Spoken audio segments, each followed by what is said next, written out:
Today we're diving with sharks. And it's 100% safe, right, Mark? Oh my God, where did Mark go? Oh, I gotta pee so bad. We're on the island of Oahu and we're ready to get this adventure started. Our journey begins on the North Shore. The North Shore is famous for its surfing. During the winter, swells can get up to 40 feet. But in the summer, the waves are actually pretty calm, which makes it great for shark diving. So when we were actually waiting for the dive boat, they're in the parking lot, there's this cool tree with this weird fruit on it. So I went over to like take a picture and look up what kind of fruit it was.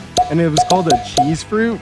And it was actually kind of cool. It smells like cheese, but there was a rotten one on the floor and I split it open. I don't like cheese, so I smelled it and I was like, whoa, that was gross. But then I went around and showed everyone and like made them smell it and they said it smelled pretty good. It was kind of Parmesan cheesy. Yeah, guys, so this boat was surprisingly small. I would say it was like not a 10 foot, it was like a 15 to 20 foot boat.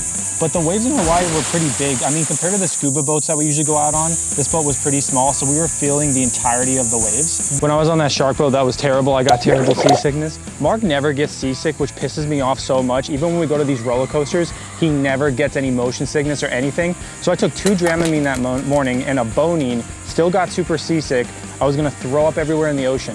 So the second time we went on a boat with the manta rays, which we're gonna post next, when I was on that boat, I took like 10 Dramamine, but then I had to chug a Monster because all the Dramamine was hitting me and making me super tired, which you're not supposed to do, just as a precaution, don't do that. But it's the only way that I could think to not throw up on the boat. With the shark hierarchy when we were going out on the boat, so how it works is the boat engine acts as like kind of like a dinner bell for the sharks. So when they hear the boat engine revving, they're gonna actually come up to the surface because they think they're gonna get fed. When we jump in the water and we're closest to the boats, the sharks are gonna associate that as us being the dominant predator, and they're actually gonna just stay below us. So when you're swimming with sharks, you're not supposed to dive down and swim below them because that signals to them that we're done eating and it's their turn. So then they would have come up to the boat and started maybe like a feeding frenzy, which I think would have been pretty cool, but I guess most people don't want that to happen. Yeah. And then we actually went out maybe a 15-minute drive, and I think it was what, 200-300 foot water?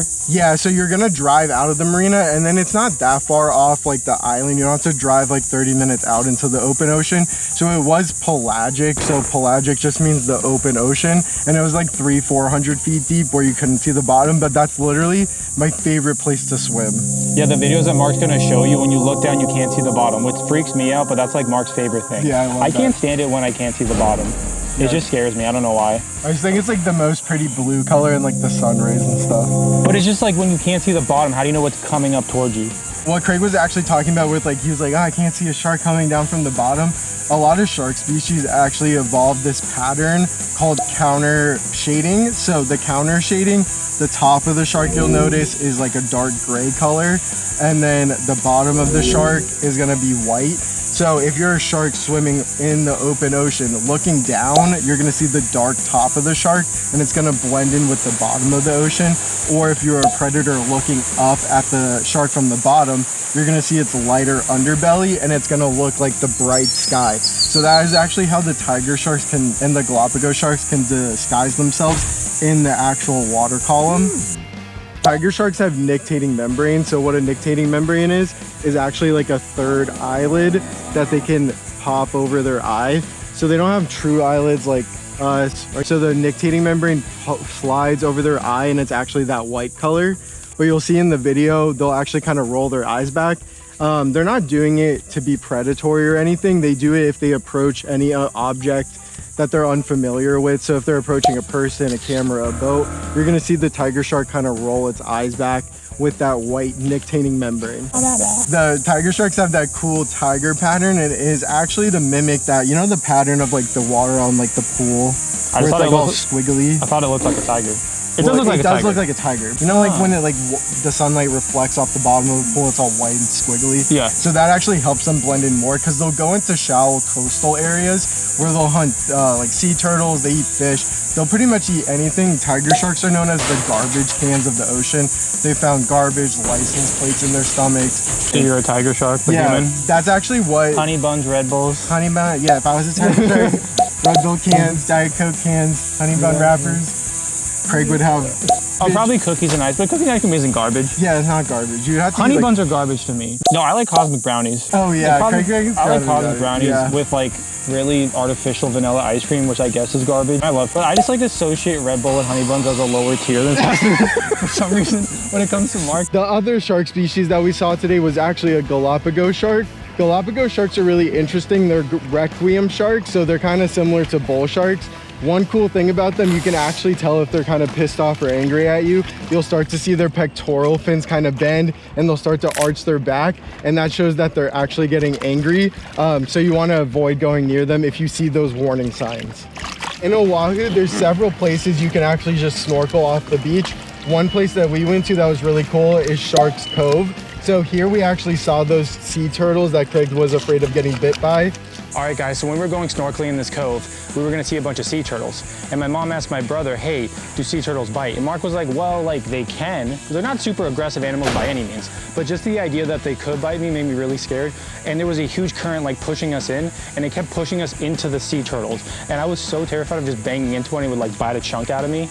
So yeah, ignorance is bliss. And getting into this area, it's a very rocky kind of shore area that you walk down a hill. And getting in is hard though, because you have to walk over all these rocks. And the rocks are kind of like slippery because they have algae on them, so you kind of have to like slide your butt across the rock. I busted my ass at least like 5 times. I said my ass. I don't think ass is a curse word. I think like shit and are, but.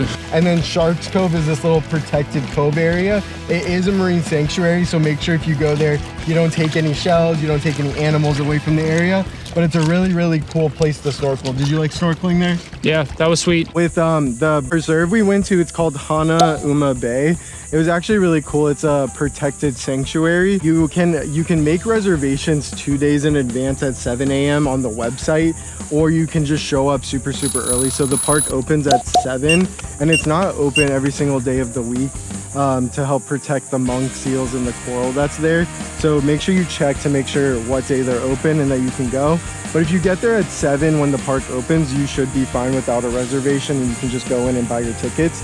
You'll go through a video, learn about not touching the coral, not sitting on the coral, not messing with the monk seals or anything. Once you're in the bay, you're gonna take this tram down to the actual bay. It's really, really pretty, and the water's so clear there. Some of the fish that we saw were like the bird wrasse, the Picasso trigger, which I'm gonna talk about in this video. So the Hawaii state fish is actually the Picasso trigger. Triggerfish are super aggressive. They have like these little beaked teeth, and as you see here swimming, they'll keep making eye contact with you, and if you get too close to them, they will maybe try to bite you. They are pretty aggressive. Some cool adaptations they have though, they have this dorsal fin, it's called like the trigger dorsal, where they can actually stick it up and lock themselves into coral and rocks at night, or if there's a predator nearby. So if the predator actually try to rip them from the rocks, that trigger fin actually acts as like an anchor, and it's gonna keep them in place, and then they won't get eaten.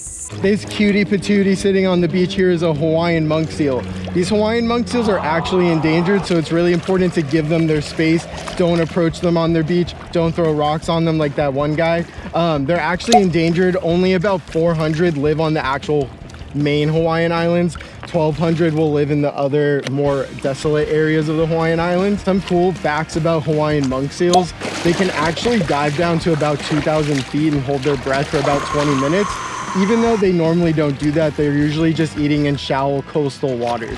Monk seals are also solitary animals, so most of the time you're gonna see them on the beach by themselves, sleeping on the beach, and they actually spend 2/3 of their day in the water hunting for food. So the one thing that's really cool about Oahu is the surfing. It's one of my favorite things to do, even though I'm not very good at it. I want to go on the pipeline one day. The pipeline is actually very dangerous, and the reason why is because it's really shallow water. Right now in the summer, the waves are only 1 to 2 feet, which was kind of crazy because in the winter, like I said, it could get up to 40 feet.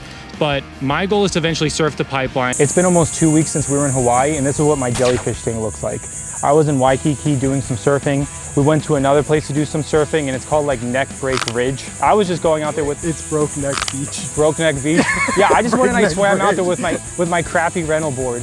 And then the lifeguard came out. She's like, do you even know how to surf? Like, you got to check in with the lifeguard. You can't just come out here. And then Mark looked up the beach, and it's where everyone gets hurt. They get paralyzed. And I got stung by a jellyfish at another part, but I did catch a wave, so it was all worth it. The two jellyfish that may have stung Craig was either the Portuguese man-o-war or the Hawaiian box jellyfish. And you might have heard of box jellyfish before. They're actually pretty dangerous jellyfish, especially the Australian one. And the cool thing, so you know for the future, in Hawaii, if there's a full moon 8 to 10 days after, it'll actually bring the box jellyfish to the south side of the island. So Waikiki Beach, where Craig went surfing. So after 8 to 10 days of the full moon and you go swimming, just look out for those box jellyfish. Well, guys, you waited till the end, and now you know we survived this journey. I hope you guys enjoyed this video, and we got more to come from Hawaii, so please like and subscribe.